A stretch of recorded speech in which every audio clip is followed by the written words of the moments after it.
I like the gym, let's go. Beanshooter, somebody's gotta let them know.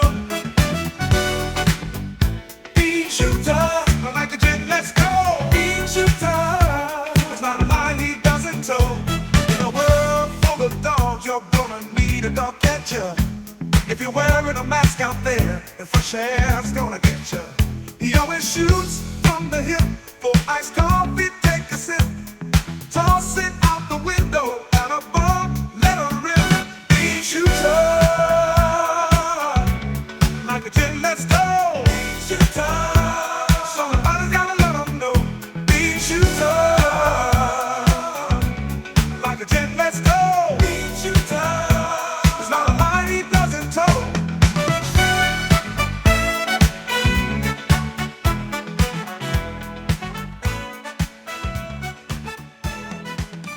All right, we're back, and tonight we got someone who's well known in the recovery field in Massachusetts, New England, and beyond, pretty much now, right? Something like that. Matt Ganem.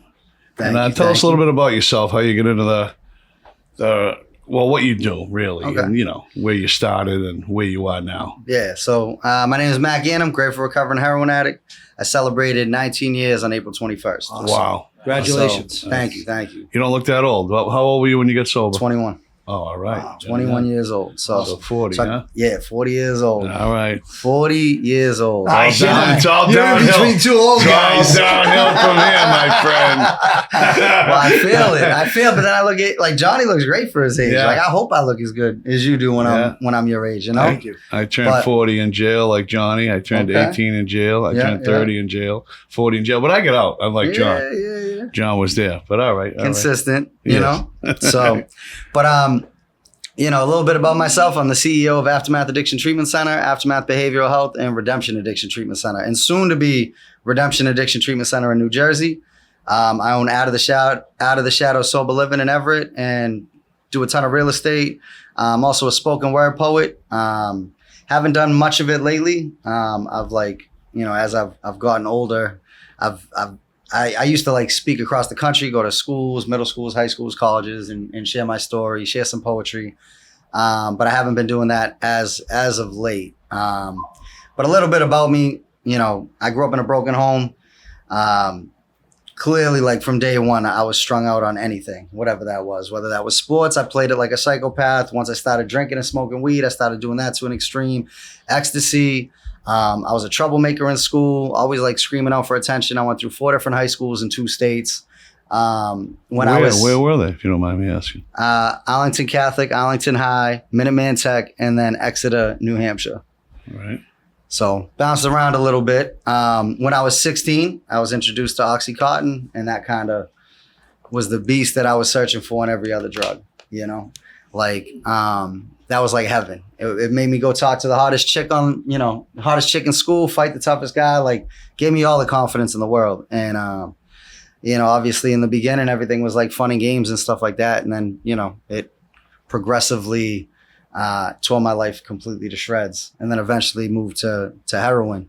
My mother threw me out when I was 16 years old. So I was couch hopping, I can relate.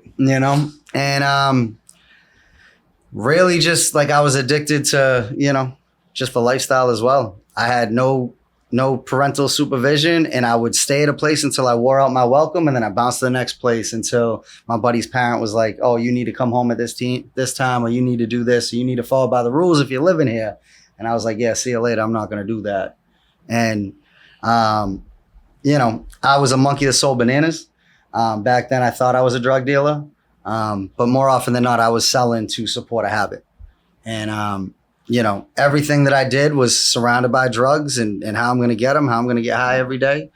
And, I was kind of like basically the way that I lived for most of my like teenage, young adult years.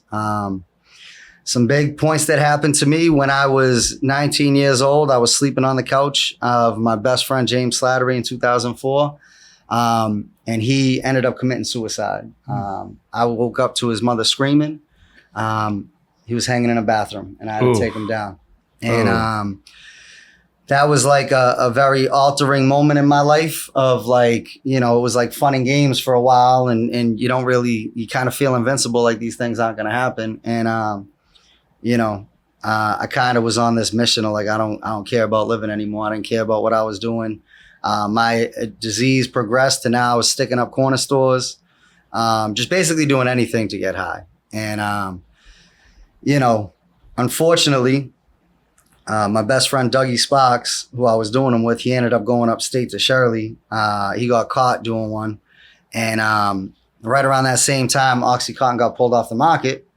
And being deathly ill and dope sick, and I used to be the better than drug addict in detoxes when you would say you shoot heroin or you do dope. Well, I do something a doctor prescribes. I'm better than you, right? Yeah, met those guys. Yeah, that was me. That was me when I was first getting into places. And then, you know, couldn't get an 80.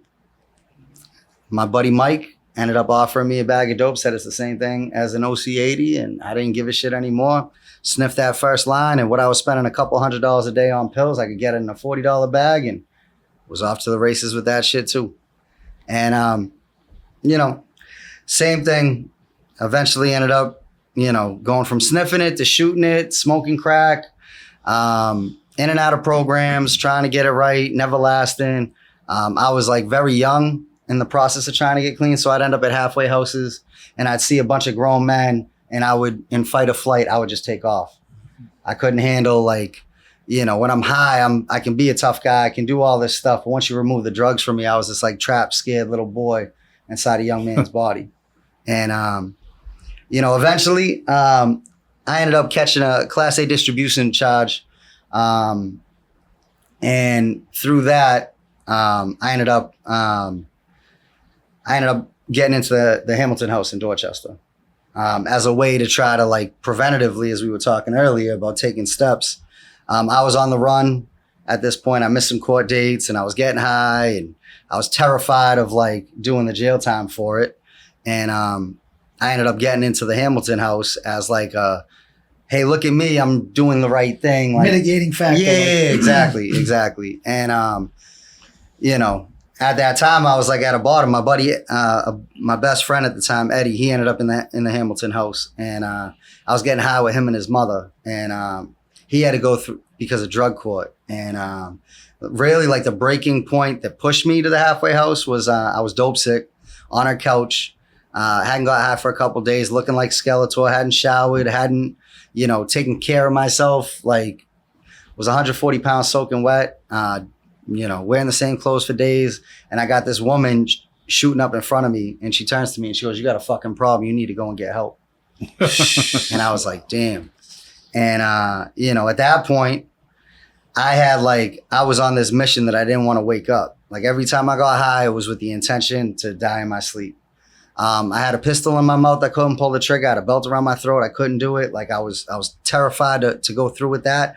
So every time I used, I didn't save anything for the morning. It was like, let me fade peacefully in my sleep. And so at this time, when she told me this, like, "Matt, you got a fucking problem. You need to go and get help."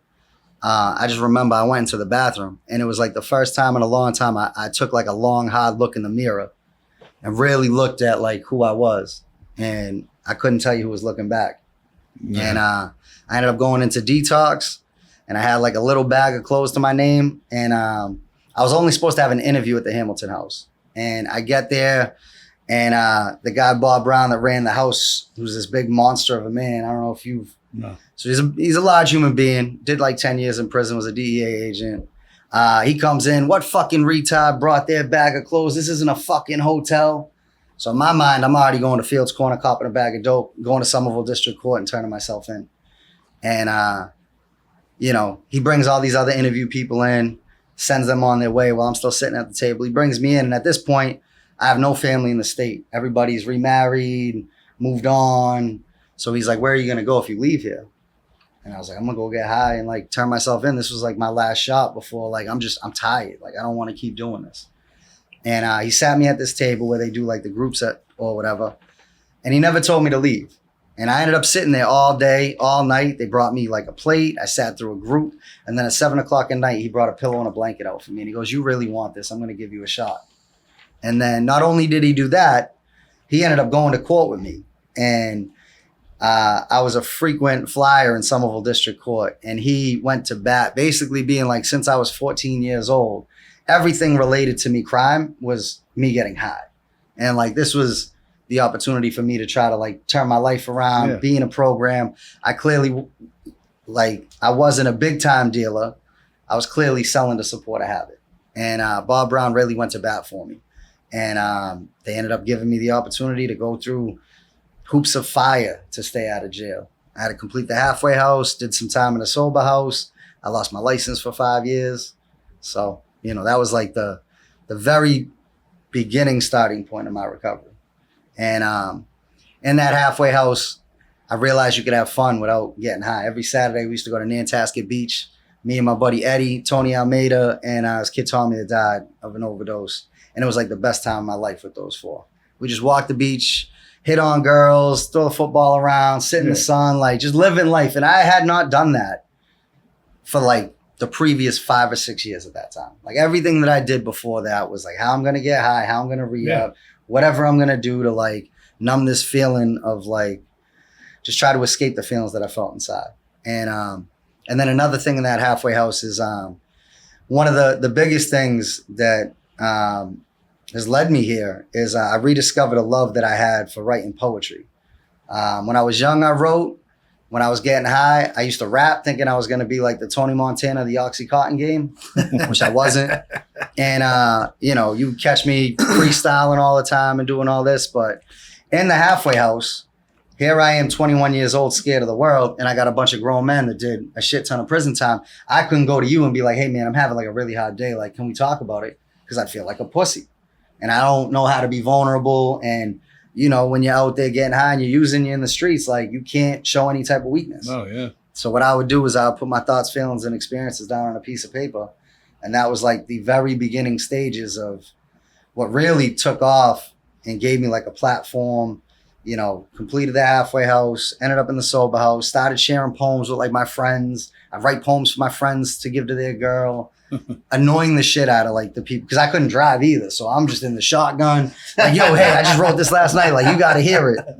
And eventually, my buddy Iggy from New York, he came with a camera and was like, hey, let's put some YouTube videos together. Like, you ever think about doing like a YouTube video with like one of your poems? I was like, I never thought of that, but fuck it. I'm down. I'm game.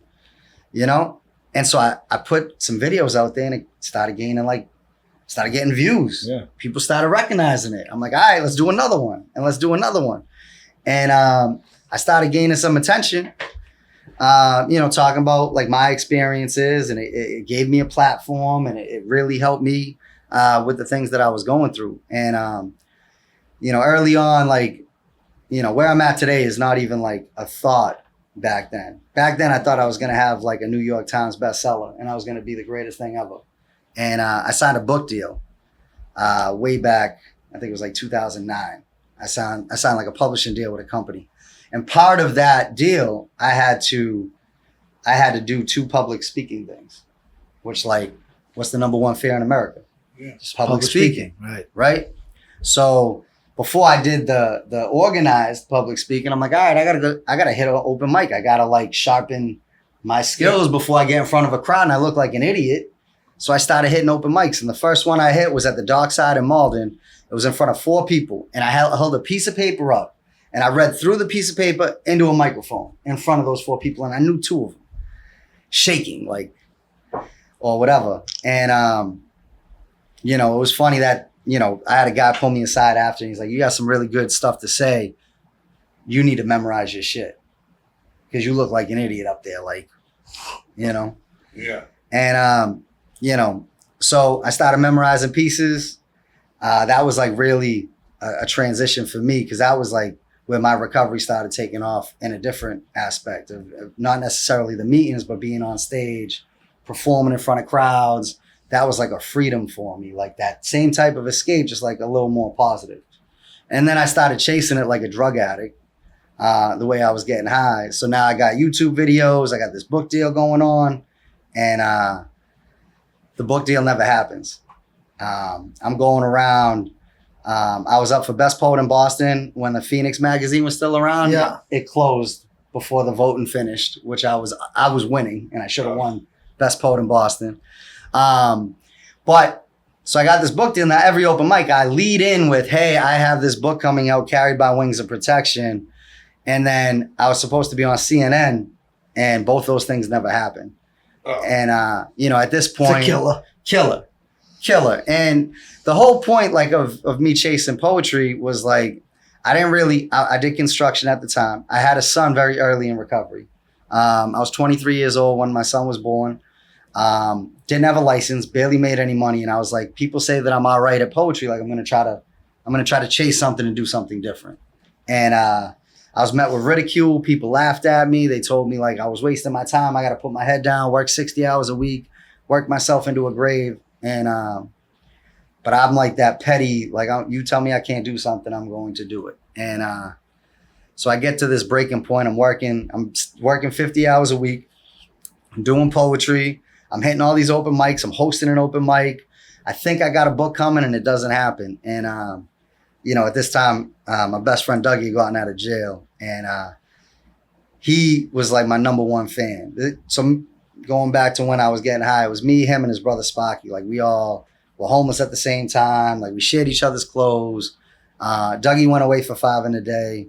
Spocky was in and out of jail. And at this point, Dougie gotten out and had saved up some money. And the book deal, like, finally fell out. And I was, like, ready to quit. And what's crazy is I'm sitting at his crib in Medford, literally being like, yo, I can't do this. This is too much. I'm up till like 1:30, 2 in the morning, because I would do a 10-hour shift. I'd hit a poetry event, and then I'd be at a hip hop event. That's how me and Slane originally met, was just networking at, some of these places very early on. And my best friend Dougie was like, I can't let you quit. You're meant for so much more. And he gave me $5,000 to self-publish a book, to get my first 500 copies. And I put a book out. It was 2011, and it was called The Shadow of an Addict. And it was a collection of poetry that I self-published, and I've sold 5,000 copies out of the trunk of my car.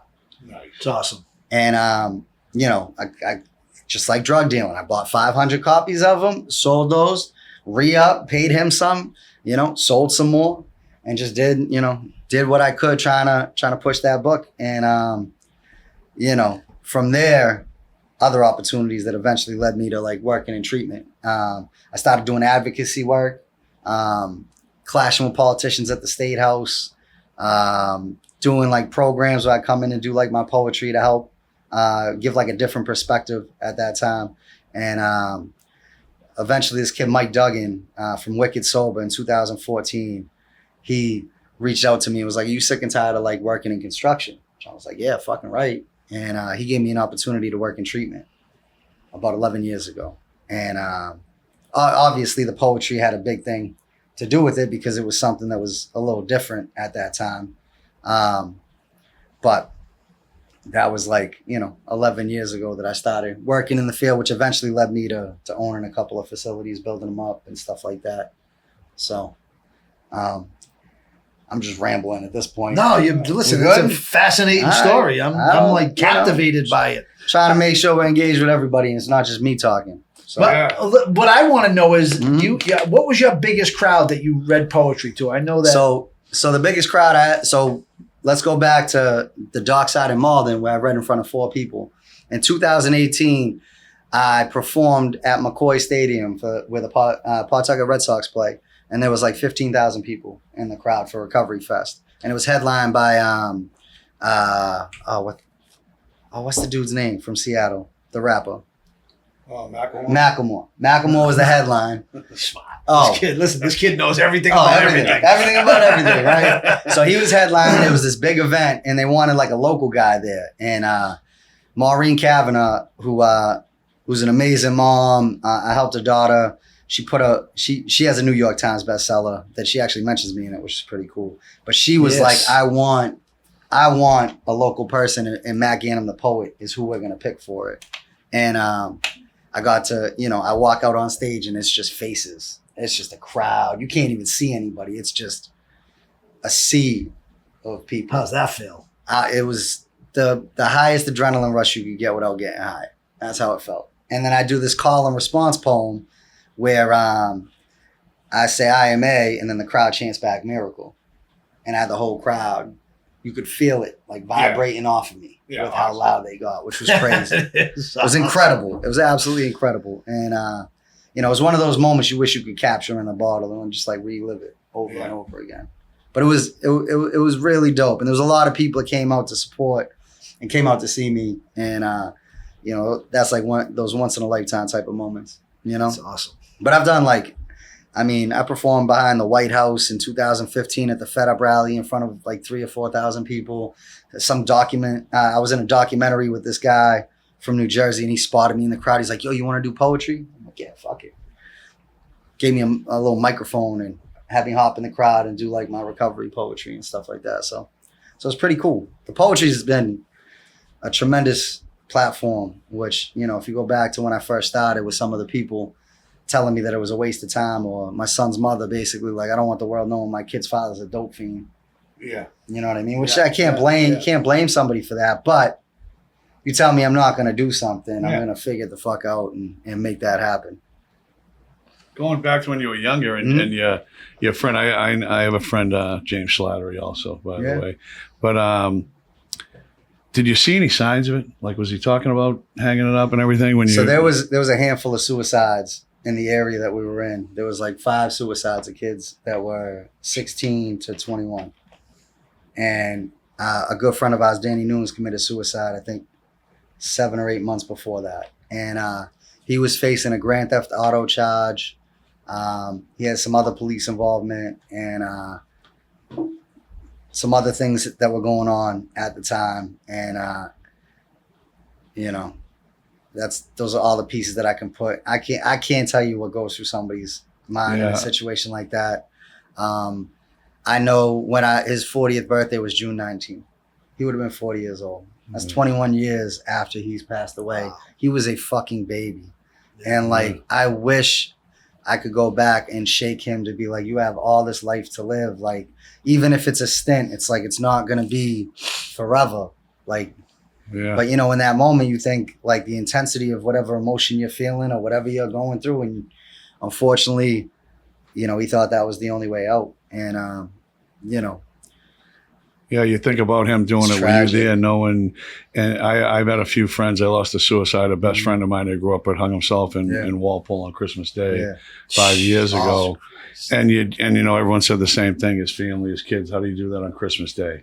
Now every Christmas that rolls on holidays, immediately, what do you think of? You know, exactly. You're at Thanksgiving, boom, you're thinking about it. You know what I mean? You're getting closer and closer to Christmas. Yeah.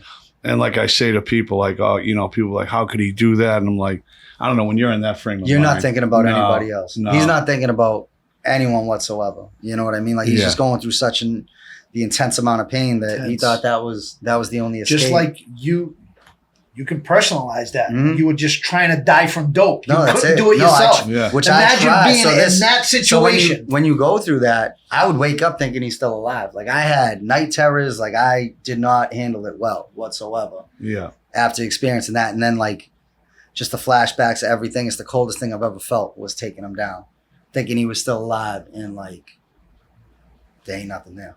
Yeah. You know. You know, we have a lot of parallels. I was on the street at a young age. My mother signed me over the state. I was in some foster care, you know, always hustling, trying to sell something, whether I was doing good or whether I was strung out, you know, just supporting my habit, always trying to hustle. Like, seems like you have that hustle gene in you. Like, you were always hustling no matter what it was, 1,000%. You know, and until you weren't, right? Until the end. And, you know, the bag of clothes, I've been out of so many detoxes so many times. And I remember one time I come up with someone the other day. There was this, Spanish girl working. She was really pretty, you know, and I'm always like trying to mac on her. Yeah. And I was living at this guy Boo Boo's house. She was like a family friend, and you know, it was a bad run. I remember I went in there and I don't know why, like, it's not like I ever worked in my life, but I had on like, you know, Timberlands or something. I had them on for like 3 or 4 days, and I didn't have any socks on. And like, you know, you got undressed and think, or whatever, just take your shoes off, go in, and she was doing a quick intake. And I remember she said, "Can you put those boots out in the hallway?" Wow. Yeah, because they smell awful. Oh, and I remember just being, Like a knife in the gut. I just felt my face just get, hot, flush, and I'm just like, oh, this is where I'm at, walking up to detox with the blood coming down the arms and like you, I'm sure you always took care of yourself getting haircuts. Like I always try to, dress decent and stuff. And when it takes you down to that, like the DMX song, you ain't getting haircuts anymore. You're not doing nothing. And you're bouncing around and staying with this one and that one. And, I can relate. I can relate to a lot of it. I'm just kind of embarrassed that I don't know any of this about you. This whole, I must have seen some poetry from I've had you maybe because I've been doing like Moore's Recovery Day for like the last 12 years. I feel like I would go out to Mechanics Hall in Worcester since like 2012. So I've been out doing this for a long time. The last couple of years I haven't been as prevalent with it because my writing is it comes from a place of pain. Yeah. So it's easy for when things are going wrong to champion the victim in my writing. And over the last few years, I've really worked on trying to have a different mentality. So when I go to write, it's like, stop bitching. Like your life's, I got all these You're making up for it in business. So now. So now, so part of what I've learned over life is you have to pivot at times, right? So poetry, I had a dream that I thought I was going to make it somewhere with it. And I really truly believed it. And then I saw that it's not going to get me as cool as it is, as I love the reaction, I love performing, I love the arts and what it does. I had to pivot because opportunity and I'm big on trying to better my kid's life, right? So I don't want to just try to beat something down if it's not going to work, and pivoting to work into treatment. And then the hustler that I am, I try to learn everything. I soaked up. So I went from working, doing outreach, some business development, working for a private facility that was out of state. I eventually leveraged an opportunity to build a program in Massachusetts. That's awesome. And again, I'm a convicted felon with no education. And I work my ass off. And I will learn. That Mike would say, welcome to the club. Yeah, 100%. But that's I will get it done. And that's a mentality I've always had. And so I work with the kid, Duggan, Mike, who granted me a great opportunity and something I'll forever be grateful to him for. I worked with him for about a year, and then I was presented with that opportunity of you could be an owner of a place. I will give you the reins to build a place in Massachusetts. Someone backed you. Somebody believed in me enough to do that. And which it was a hard thing because I'm a very loyal guy, but I also am I going to be loyal, or is it going to be about what I'm going to do for my son and my daughter at this time? Yeah. Which at the time, I just found out my daughter, I had a daughter as I'm making this life-changing shift. My daughter was 8 months old when I found out she was mine. Oh. And going back when I was getting high, I had a DNA test there that she was mine. When I was getting high, I had another one where I got out of jail. Kid was born the day before I got out of jail. Go to the hospital, got pictures in the hospital with this kid. End up getting a DNA test. Not the father. Wow. Imagine. So your son's 17 now? So he's about to be 17, July 2nd. My daughter's about to be 12. Wow. But so I take this opportunity, and again, people telling me that it's not going to happen. They look at me, what the fuck are you talking about? You're not going to build a treatment center. You're not going to open a treatment center. All right, watch me. My buddy Danny Mack, rest in peace. He's a good friend of mine. He was 6 months sober at the Charlestown house, and I brought him to a commitment in Brockton. And when I was dropping him off at the house, because I had him share his story, I did my poetry, and he was an incredible speaker, one of the best guys, funny bastard. And I told him it, and he laughed at it. And then I got the green light in March of 2016 to start putting the pieces together, which I had never done. I have always rented apartments. I have never rented an office. I don't know what a medical director is, clinical director. I don't know none of this shit, right? I get all the pieces. I get the office. I get a clinical director. I'm starting to knock down the checklist of banging everything out. And I called Danny. I'm like, hey, you tired of your work boots? He was like, yeah, I fucking hate this job. I'm like, all right, I got an application for you. Come in. That's awesome. And hired him. Great. And so that place, I was a small partner in, and it was we opened in the summer of 2016. It was one of the first PHPs that opened up in the state of Massachusetts. Wow. We were neck and neck with Northeast, which is recently closed. And then there was Recovering Champions. Outside of like the Gosnells, the like older institutions. Right. I'm talking like the new age private treatment. It was Northeast. And then we opened, I think 2 weeks after Northeast it opened.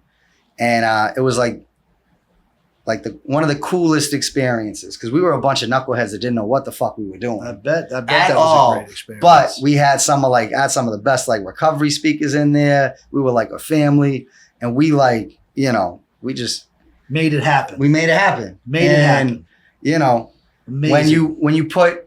when I got put in the situation, I'm like, this needs to succeed. This is like the life-changing event. Like if I can make this work, like I am not worried about bills. I'm like, I'm going to be all right. And then I like to try to give opportunities to other people. Sure. You know?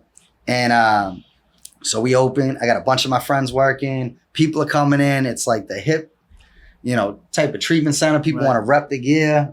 Yes. You know. Where was it? It's in Wilmington.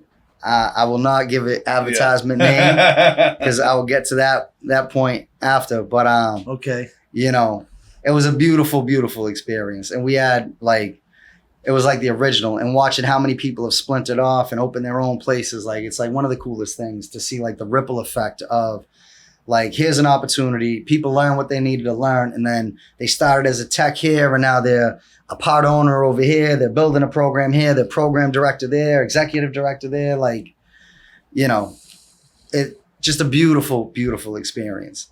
And I started seeing success. And for me, I'm always like, I live by short-term sacrifice, long-term result is a quote I live by. And immediately I've been doing research on real estate even before that, because a lot of successful people do real estate and you hear all that. So I got the treatment center, and then I buy a sober house, right? Perfect, yes. Fill the sober house up immediately. So now I got my egos on 1,000. We were talking about this before I came in. Everything I touch turns to gold at this point.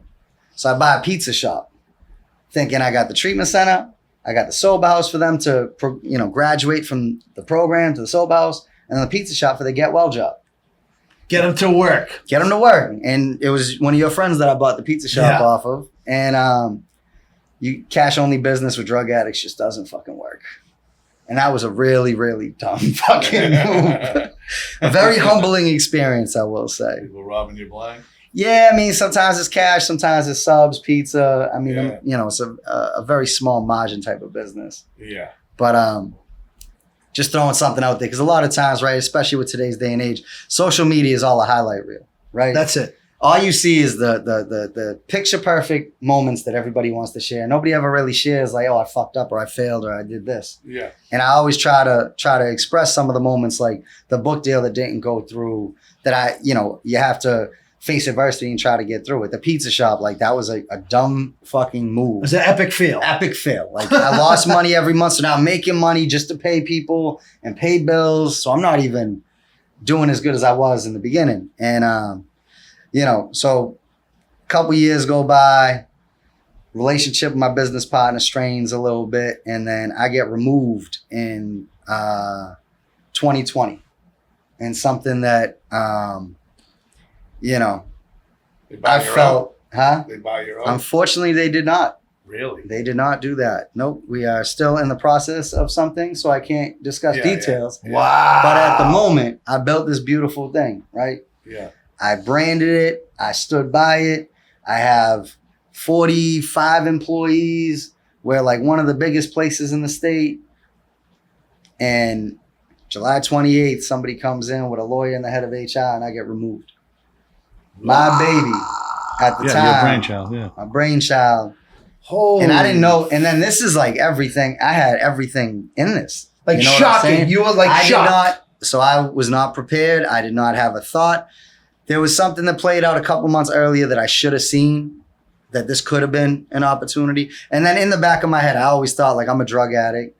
I have a history. It's probably going to get used against me eventually, or whatever. So I tried to be as I am, my side of the street's clean. So whatever you want to accuse me of, I'm cool, because I know I didn't do nothing wrong.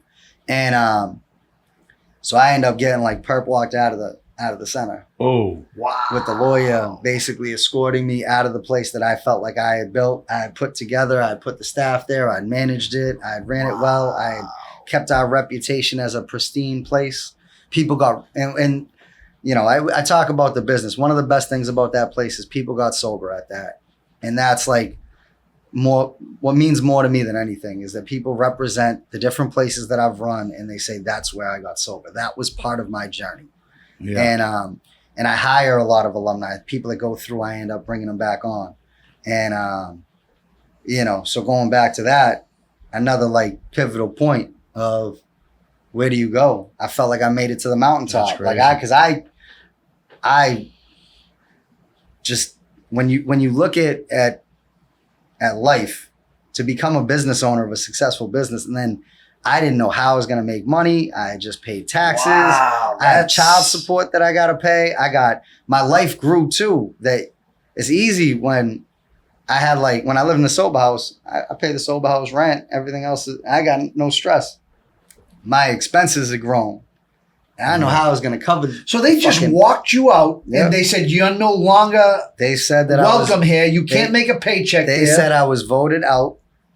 And they, you know. No compensation, no nothing? So I was offered compensation, a very low ball that I may or may not have said something very vulgar to the lawyer. Yeah. That I'll see you in court, which I proceeded to do. And I got perp walked out, basically. You still had the sober house though. I still had the 2 sober house, so I did have something coming in, but that's nowhere remotely close to like I had bought in a house. Yeah. So when you look at, I got custody of my son when he was 7. I guess right? my daughter when she was 6. Yeah, so he had been through 4 schools already. And then I have this in the back of my head of like, I went through all these schools. Part of my problem was I was always the new kid. I was always getting into fights. I was always like going to a new school. It's like we just gravitate towards the people that were using and getting high. And that just like kept the behaviors going. Right. So now my son's already been through 4 schools. I need to find stability. I get this great opportunity. I buy a house immediately, 10 minutes up the road. And then I go from being the boss that he looks up to, his hero, to coming home after, you know, I have a meltdown, losing my shit. And then in the process of this, I have to talk to my son, like we might have to sell the house. We might have to take a step back. And he's like, how'd you get fired? You're the boss.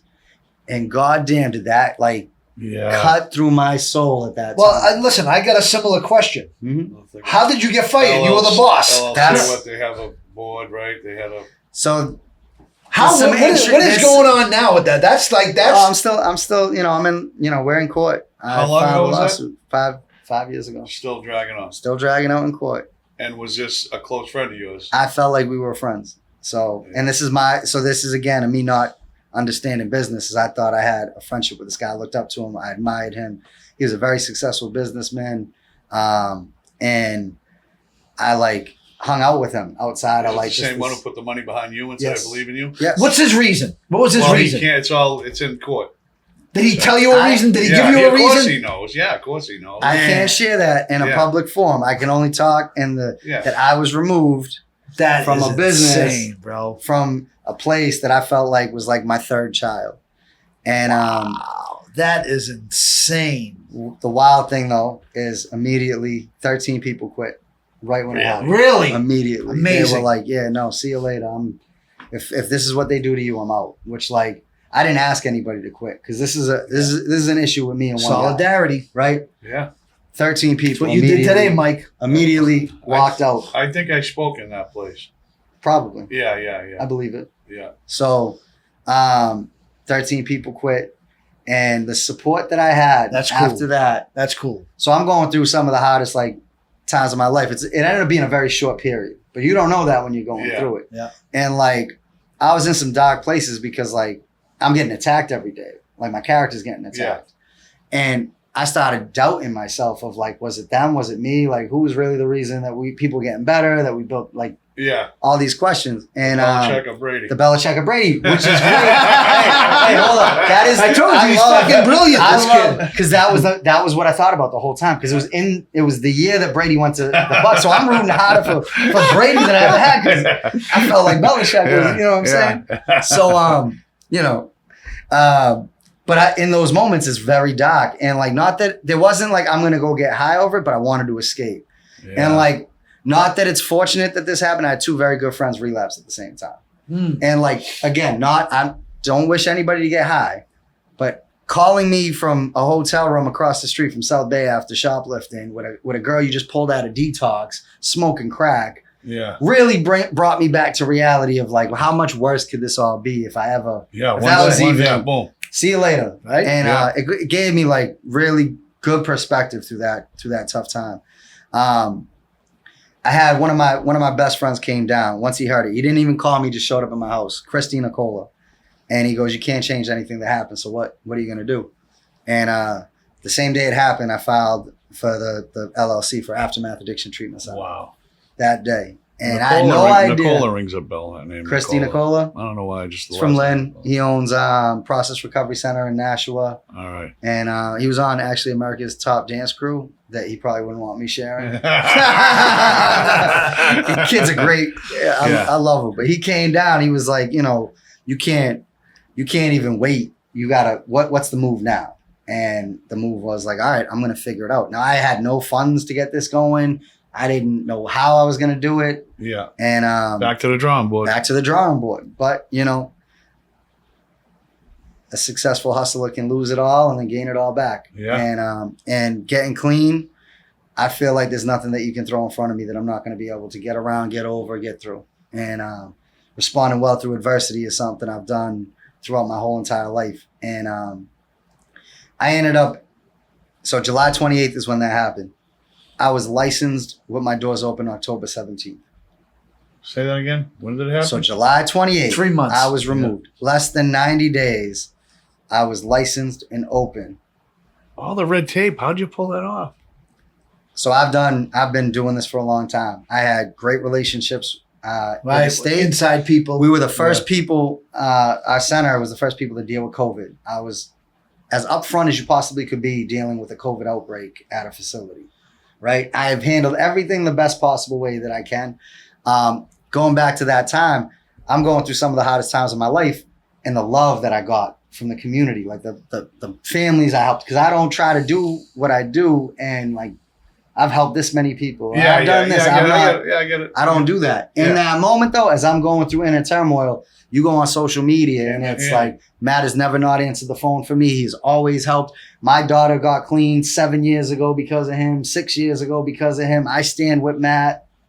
And like, you're reading that, God, so good. Oh my God. As you know, I want to cry. Right. And then I get this and it's like you're showered with love through some like. So the blessing always initially comes. Huh? It was Brady. It's Brady. So I always say the blessing always initially comes disguised as a curse. 100%. So ultimately, as hard as that was, it was the best thing that ever happened to me.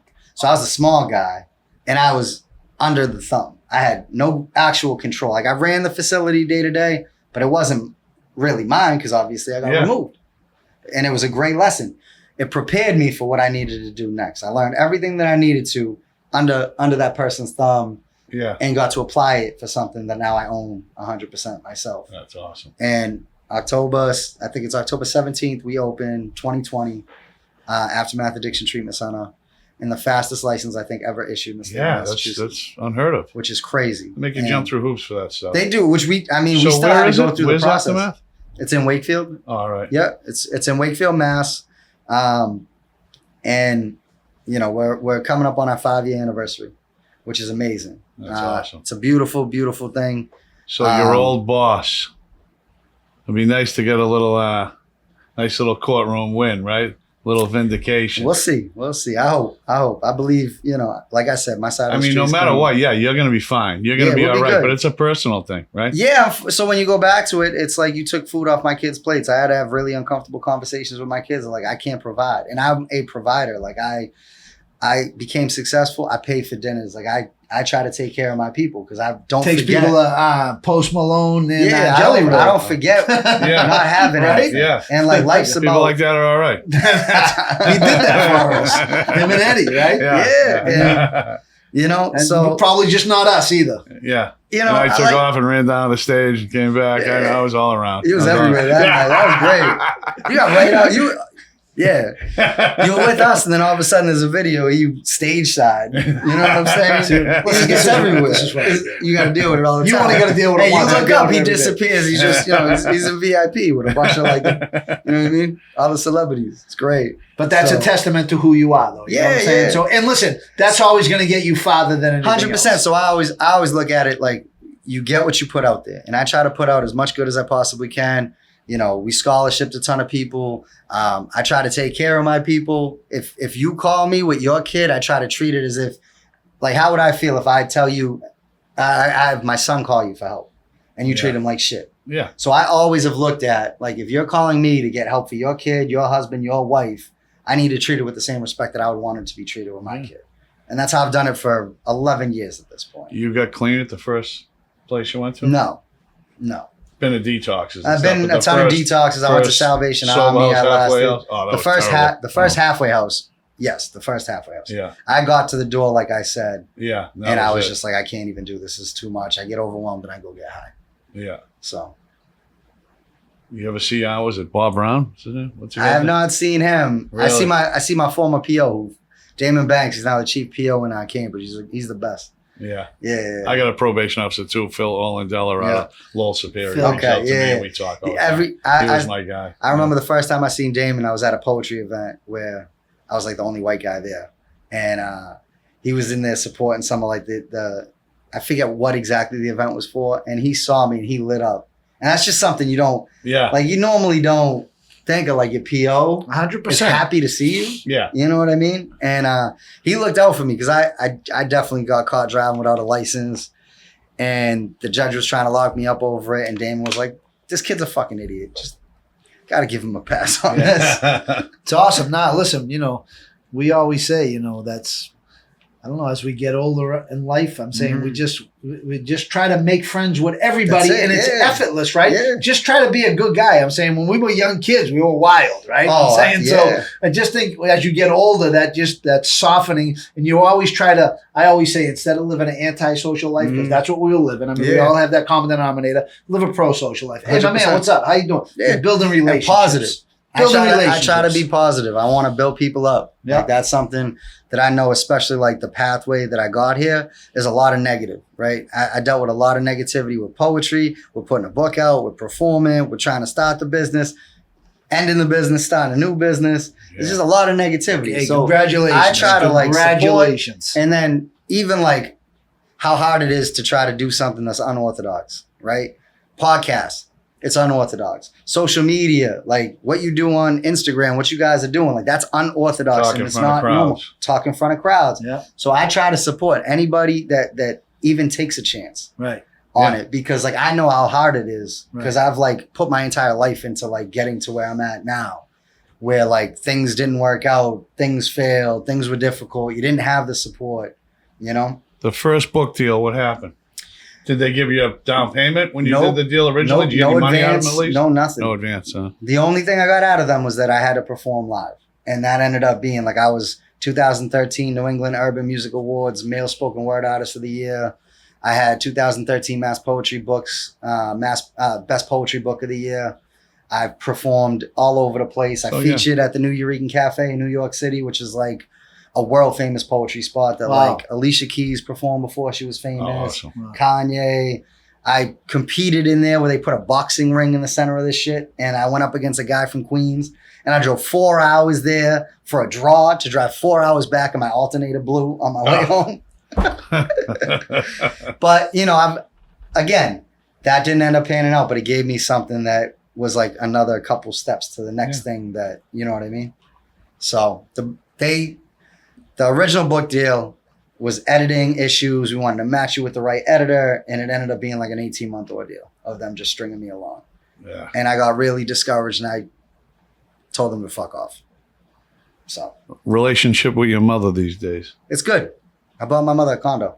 Oh, really? Which is like, when you look at the things you can do, like buying your mom something, you know, like she kicked me out when I was 16, and she didn't mean to.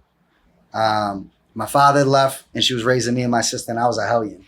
And I didn't listen to it. Be home at this time. I'd show up 3, 4 in the morning. Like, sorry, I'm a grown man, big bad fucking grown man. And what I believe is that my mother was trying to get me to follow rules. And she's like, if you can't follow the rules, you need to get out of the house. And what I heard is, I don't need you. I don't want you. I don't love you. And I grabbed a bag of shit and I was like, I'll show you I don't ever need you. And I took off. And obviously with maturity, you start realizing things. You know, Becoming a parent. becoming a parent is definitely a completely different perspective on how to handle things. Because there's times I feel like I'm a great parent. There's other times that I say some fucking dumb things to my son and my daughter that I wish I didn't blur it out, because you get in the heat of a moment, you get into a tough situation, you don't mean it, and sometimes We're all it comes human out. at the We're all end of the human. day. And I think that's what it really was. And it was like a buildup. I like blamed her for a lot of the things that I had going on in my life at that time, like that she was a problem. And when I heard that, it was like, all right, I'm fucking out of here and I'll go figure it out. And I did that for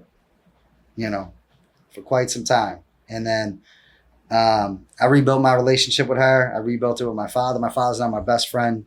Like, I call him to celebrate anything that I have.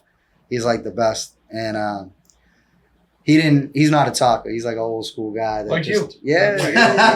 He just works. Yeah. He just works. So now I'm trying to like break him out a little bit. And, it's crazy because I had some of the ideas of what I'm doing now, and I try to pitch it to him and he didn't jump on it. And then now he sees the things that I'm doing. He's like, oh, I should have. Yeah. I should have. Because we all have those things. 100%. But we did. real estate, right? I was trying to push him to buy a house in Somerville about 11 years ago. Oh.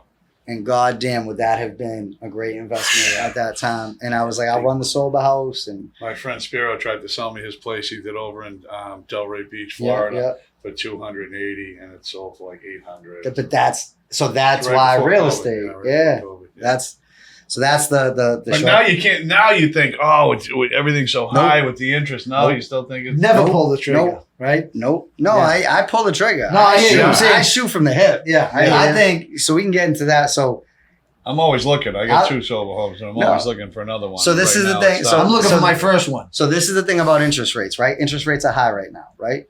When those interest rates go down, what do you think happens to Yeah, prices? yeah. Prices go Prices up. So you could get a better value on a property right now with a bad interest rate, and in a year, 18 months, refinance out of it to a better rate, Yeah, get a right. better deal compared to waiting for the interest rate to drop, and then all of a sudden the prices go up, and now you're getting screwed on one or the other. Yeah. And I'd rather take a bad rate than Yeah. and Don't ideally, lock it in. Yeah. not Not a fixed 3 rate. years tops.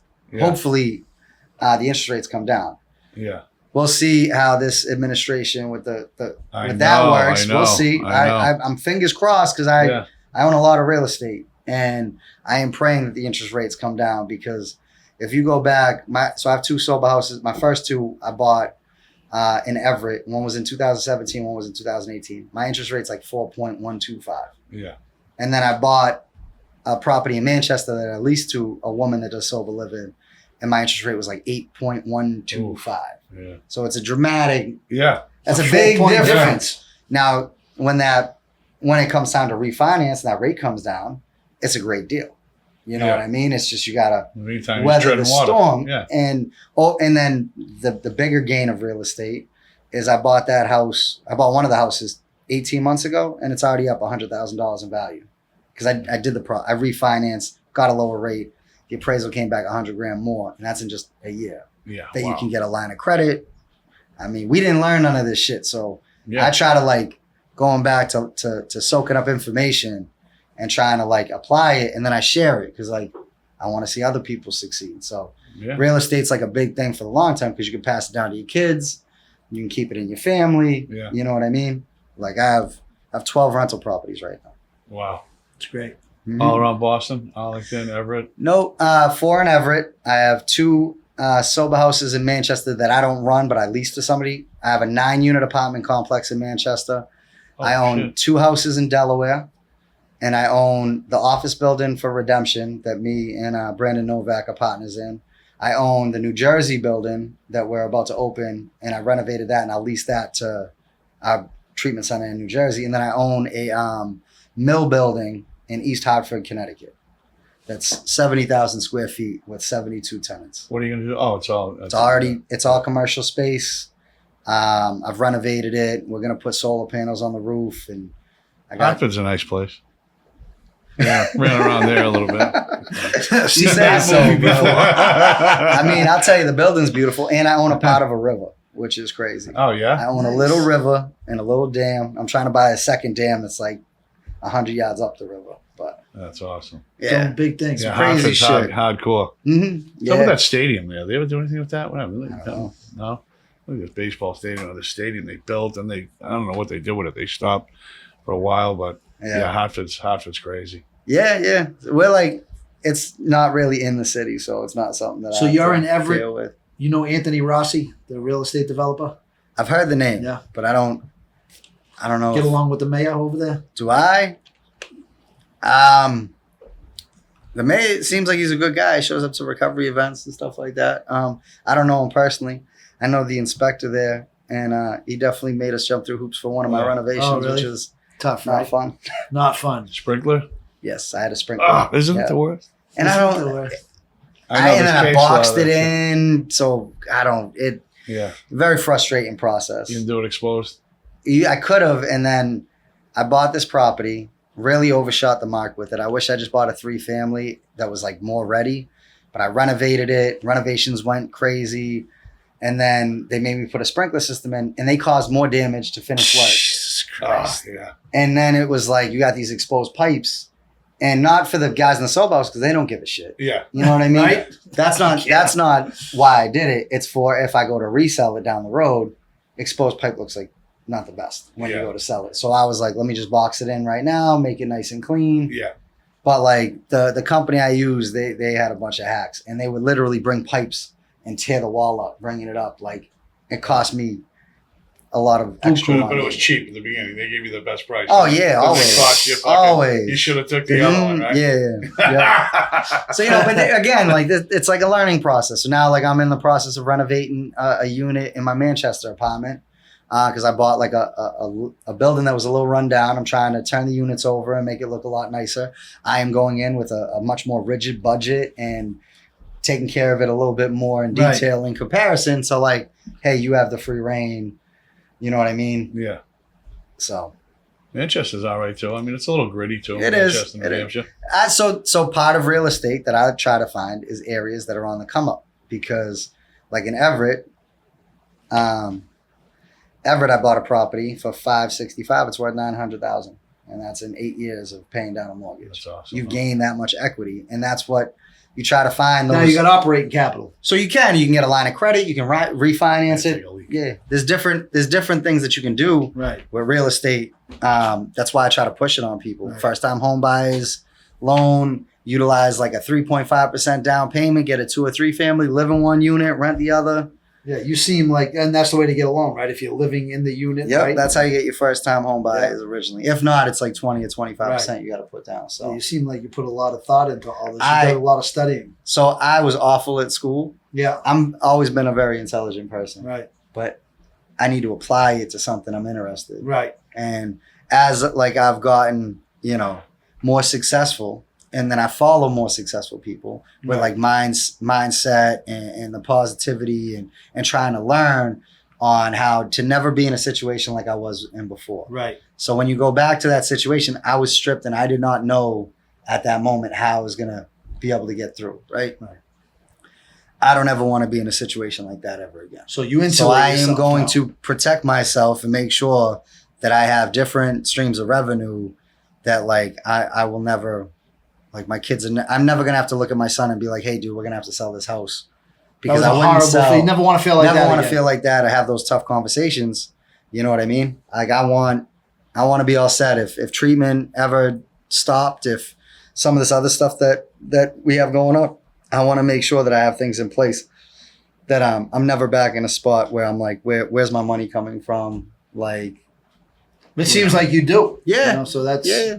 And then I learn it, and what I try to do is I try to teach others, and I want to push other people to try to succeed or achieve more, because a lot of times we're limited by like our thought process, and people end up projecting their fears on you, like you shouldn't go do Right. this right. because you aren't going to. Well, they're only speaking from their level of what they believe in themselves, not necessarily what they see in you. They're speaking from 100%. fear. Where I'm like the opposite. If you tell me an idea, Like I'm pushing you to take that leap of faith, step outside of your comfort zone and try to do that because that's how we grow. And like we didn't just get clean and sober to like sit around and like sit at meetings and not enjoy life and not 100%. not like live it to the fucking fullest and do some pretty fucking cool shit. Amen. I know I watch you guys do some pretty fucking cool shit. Yeah, amen. You know what I mean? Like that's what this is about. You said something earlier and it brought me back to when I got clean in Florida and running around down there with my friend P Dub and this one and that one on the beach and just thinking like the only time I ever really laughed, like a belly laugh, was like in jail or in prison when I was sober, when the drugs were out, you know, because when I'm running around using, you know, a couple times you might chuckle. This was But it's me. not, you know? it's not No, you. it's not that, you know, tears in your eyes, Yeah. laughing really hard, you know, and when, like you said, when you first got sober, it was like the best time of your life, right? You had fucking $20 in your pocket. I had nothing. Yeah, I mean, Literally had oh, my father, can you nothing. Western Union me $20? Really, $40? Yeah. No vehicle, no nothing. Yeah. Just in treatment down there, and then in the sober house, just having the time of my life. You know, It was simple. Times were simple back then. Yeah. You know?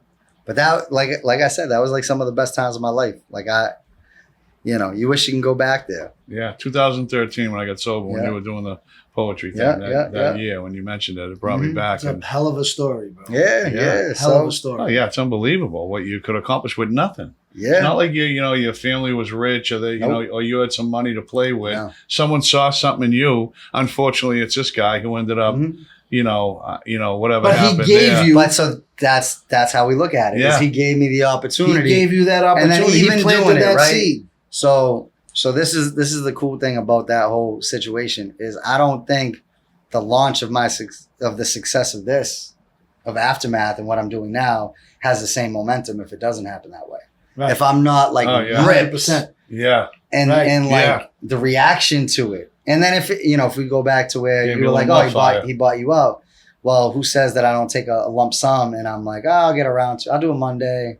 Yeah. I didn't have I'll do it Monday. Yeah, you had that fire. Me and in my your son ass, were ripping up the carpets in the office to lay the fucking floors down when my son was like 12 And you must have years been old. thinking like, is this gonna work? Like, you know I what I'm had- saying? You're thinking like, everybody- I'm doing this right now, so- but what's this gonna turn out to be? The craziest thing is everybody around me was like, oh, you're going to be fine, which is hell. Yeah, yeah. Right, Because yeah, I'm like, yeah. shut I know, don't just fucking leave me say alone. that. Yeah, Like, Just let me rip this carpet I up. got a I'm mortgage dying payment. right Yeah, now. Like yeah. I don't know how I'm gonna pay my bills. I don't know. Do I gotta put my house on the market? Like I try to go to my daughter's mother on child support. Like, hey, can I lower it? Yeah, that wasn't happening. But whatever. Like I get it. I've maintained and made sure that she got hers during that time too. You know, I figured the fuck out one way or another, and and it made it that much sweeter. And then the end result, again, going through that. The time frame where it was really difficult. When I look back at it, it was by far the best thing that ever happened to me. I'm so grateful for how it happened and like what we've been able to do as a group. Like the team I have at Aftermath is incredible. I got the best staff in the business. Like, the type of success when you see people that come back and they're like, I got 3 years sober. I got that's 4 the years best. Yeah, clean, that's I the got best. 5 That's the years. best. That is fucking everything. I got a staff member that got clean at the old place that has like 8-9 years. It's awesome. Yeah. You know what I mean? Like that's the biggest testament. And I know like we're in like a time frame where a lot of these treatment centers have opened up and it's really oversaturated. And unfortunately, like I know I talk some business in here because that's a reality. Like it's a business. I got in it to help people. Like that was never the intention. Way back when I didn't know if it was gonna be I knew it was As going to be lucrative as different. it was, right? I knew I was going to be in a different situation making money. I did not know to the extent of it, Yeah. but that wasn't like the driving force for me. The driving force was like I stand by the brand, what we had then, and helping people and seeing them get clean was like everything. I stand by Aftermath. People that wear the Phoenix with pride is something that, you know what I mean? Like that's what make my heart pump. Remember the Boston Phoenix, huh? They're bringing that up. But one more thing. What happened to how's Mike Duggan now? I don't know Mike, but I know a lot of people that know him. Another Arlington kid, Johnny Your Way, started Wicked Sober, took off, built it up. Yeah. He sold it. I think it's Recovery Centers of America now. Sold it to RCA, and then he opened up some other treatment centers. I haven't talked to him in a while. He's down in Florida. Yeah, I haven't heard the name in a while. I mean, I know he cashed out and did great. So he cashed out and did great. He's a great business guy. I don't know exactly what's going on with him. I just, I can't not share a part of my story without including that because he I was doing construction at the time, and he pulled me off of a job site and was basically taught me Same a thing lot you did of with what. Danny Mac, right? Yeah, Basically. exactly. Same thing. So he kind of showed me the ropes and taught me, and then taught me how to utilize like the poetry on, basically getting to, I got to go to like High Point. I used to go to High Point once a month and the New Bedford TSS, and I would do new chapters down there. I would do North Cottage and Brockton Detox, just sharing my poetry. Not to pull, to help people get anywhere. Just like I got the freedom to do some of that on top of like the business stuff I was doing for him and building relationships. And then somebody else like Peter Barbuto was huge early on for me. Like he taught me things that I still hold true He runs the Gavin now? nowadays. He runs the Gavin. Yeah. Great guy. Like he took me out to lunch 11 years ago. And there's still things from that lunch that I still hold true in how I handle things. Imagine. Great guy. Like Left an impact. we talk about, I'm one of the, Peter's before me. Like Peter's the original type of guy that was an outreach guy, doing business development in the community. Like he was the one that really showed me the ropes on how to do it You're a the right youngster. way. I was a You're a kid. youngster right now, though. I'm saying this guy's like a pioneer, and he's 40. Yeah. Right. Well, I was fortunate to get in, at that time. And then the way I was doing things differently. I mean, the poetry was something that really stood out. And I was like, I've been at the State House where I did a piece, The Broken System, to Charlie Baker when he was doing the town hall listening parties that ended up making it on the news. I've like clashed I've testified in front of a bunch of politicians on like the gaps in treatment. So like I've always had the benefit of being able to like, So do to you do some think things. So where are you if you never used drugs? Where do you think you would have went with poetry or trying to be I like? don't even know. I'm grateful Yeah, for like, no doubt. I had like some. I mean, you're a go-getter, right? And you're a hustler. Yeah, and so you got the gift of ideally, gab, right? because I always say that, I think like, you would have landed on your feet no matter what you did. People say that, like, oh, you don't even know, like, with your mentality, you'll probably still be successful. Yeah. But going through hell and the different things in my life, would I Yeah. have been able to like have the same perseverance? Would I be able Amen. to handle adversity the same way Amen. if I wasn't going through all that? Like, if I didn't have the different situations and how they played out, that like sharpened the resolve on how to handle it. Like I don't. Maybe, hopefully. Yeah. Amen. But like looking back, I live like a movie, like I couldn't be more grateful for like the life that I live today. Me neither. I work with two of my best friends, my best friend Jenna, that like we went to high school together. We got high together. She was on her deathbed and she was with me every step of the way from the old spot to the pizza shop. She worked there for free, support me, sober house. Her and her brother helped run it. And then she's like my chief operating officer for all three facilities. That's awesome. And That's awesome. Where was the pizza place? It was J&M Italian American in Saugus. All right. So, for great food. You gotta watch out for them Italian Americans. Yeah. You watch out, Mikey. So, but I got seen that movie before. I got two beautiful kids. I got an amazing girl that you guys met at Jelly Roll and Post Malone. Post Malone. She was with me before I had money, and then to lose everything. Yeah. And like you really start seeing like who's in your corner. Like I yeah. had all this stuff. I had people that worked for me, and like not everybody called and checked up. Not every there were some things that changed. Yeah. That was like a hard lesson to learn in that moment. And she could have easily have been like, all right, I'm out. And like whether I had a lot or a little, she didn't even flinch. Thanking her lucky stars she didn't pull that one. That's right. That's Beanshooter, 100% Beanshooter right there. Yeah. So you got him. No, you're right, bro. You're right. She made Well the right decision. Well played, young lady. Hell yeah.